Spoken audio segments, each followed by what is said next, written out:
A blue wolf took as his spouse a fallow doe. They settled at the head of the Onon River to raise their offspring, and there were born the Mongols. So begins my life's work, the secret history of the Mongols. I have been selected to compose this epic because great events are about to take place. We are going to leave Mongolia. I have lived always on this frigid, dry, and endless steppe. The tribes here squabble like vultures, fighting over the desiccated corpse of a marmot.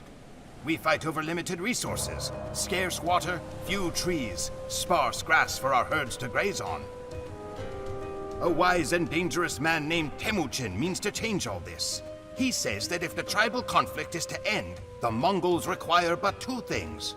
First, we need green pastures for our herds. With more to go around, there will be less competition among tribes.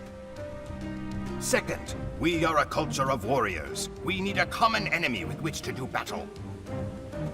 To meet both these needs, Temujin has come up with the most modest of schemes, to unite the tribes and go to war with anyone who stands in our path. How, we ask him, how can nomadic horsemen in felt tents embark on a campaign of world conquest? Temujin replies that we will not fight as warriors, but as a unified army. We fight not for personal glory, but for the glory of the Horde. And with those words, the name of Temujin has passed into almost obscurity. His name is replaced with the title Great Khan, Genghis Khan.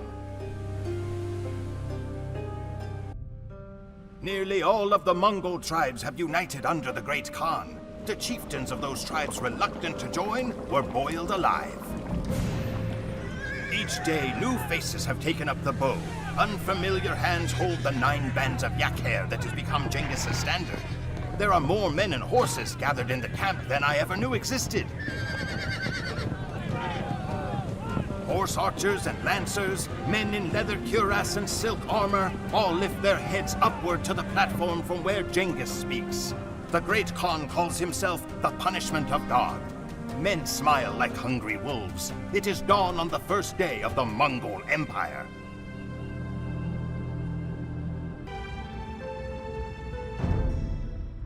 Winter has come to the steppes. The earth is frozen hard as bone, and the only movement is the steam rising from the nostrils of men and horses. Only the promise of battle brings warmth. Nearly all of the tribes in Mongolia now answer to Genghis Khan. But with success comes enemies. A man named Kushluk has challenged Genghis's right to rule. Kushluk sows discord among the Karakatai Khanate and means to have himself proclaimed as a rival Khan. Genghis cannot allow these transgressions to go unpunished. He needs to set an example.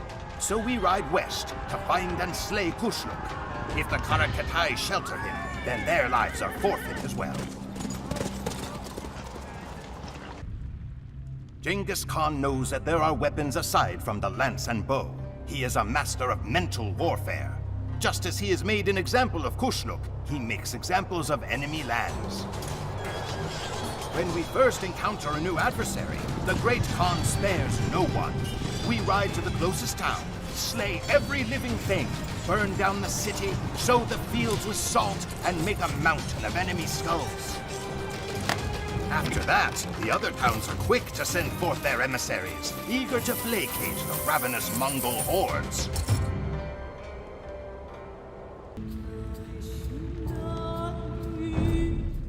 Now, all of Mongolia is in the grasp of Genghis Khan. Beyond are 2 vast empires, China to the east and Persia to the west. Persia is the sensible choice of battle, since it separates us from the rich forage pastures in Europe. But first, Genghis Khan has another score to settle. After witnessing the power of our cavalry in action, the Chinese spoke of nothing but peace. They even promised support for our campaign westward. But now that we have turned away from China, they have decided not to deliver the men and arms they promised Genghis. It is time for another demonstration. Persia can wait as the horde wheels east once more, and we prepare to march into China, the largest, most advanced empire in the world. It was a glorious slaughter. For years, visitors to China will be astounded by the mountain of human and horse skeletons that we have erected. Genghis's horde has gained one huge advantage by this invasion of China: technology. We now possess the knowledge and equipment to allow us to make siege weapons. We will crack open the Persian and European castles to reach the softer parts within. Genghis is pleased with our progress and with the legacy he leaves behind. His mother once ate wild onions and rodents to keep from starving. But the children and grandchildren of Genghis will eat off plates of Persian gold.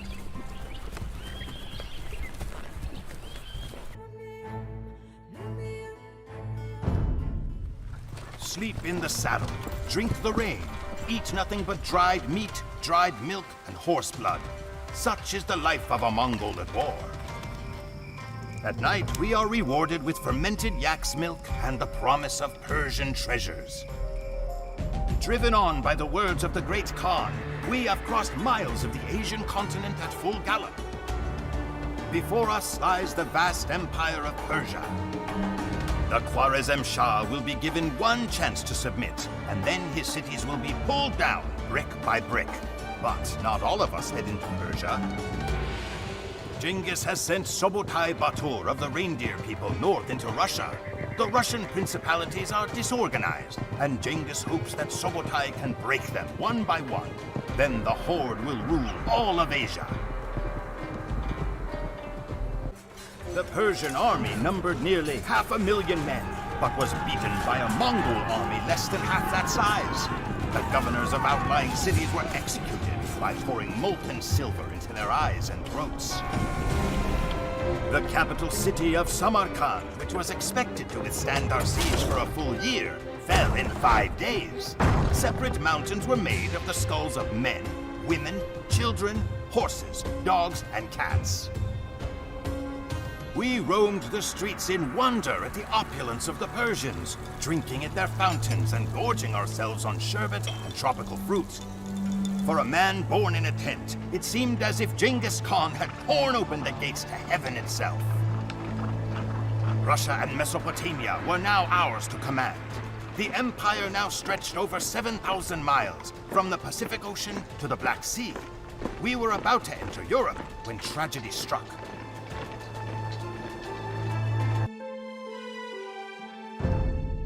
Old wolves do not die gracefully.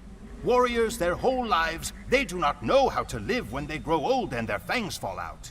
Such it is with Mongols as well. Genghis Khan was now 80 years old. On the night when we knew our glorious conquest was about to end, Genghis summoned his sons to his tent.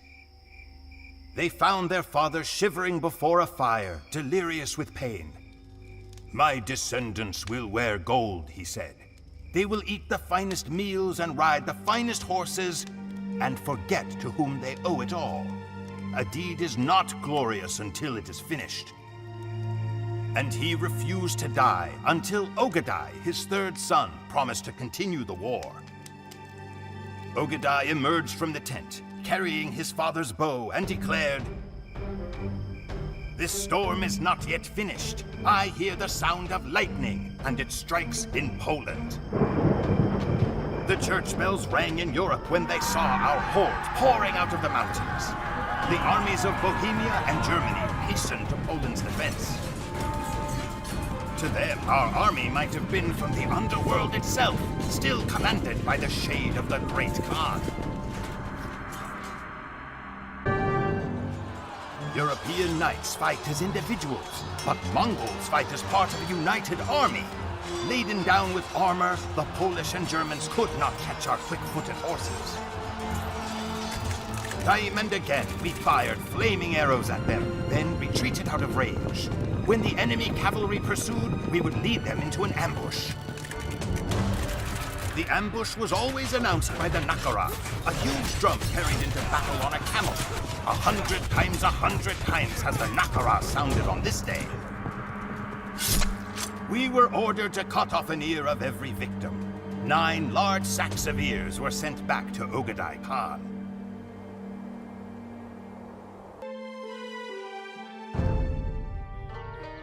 Only one power stands in our way: France and the kingdoms beyond are beaten from decades of crusades. If we break Eastern Europe, then it is likely that all of Western Europe will surrender. But to break the East, we must defeat Hungary. Hungary possesses the most formidable cavalry in all of Europe. They have not only the strength of European armor, but their horses are cousins to our own, having drifted in from across the Russian steppes.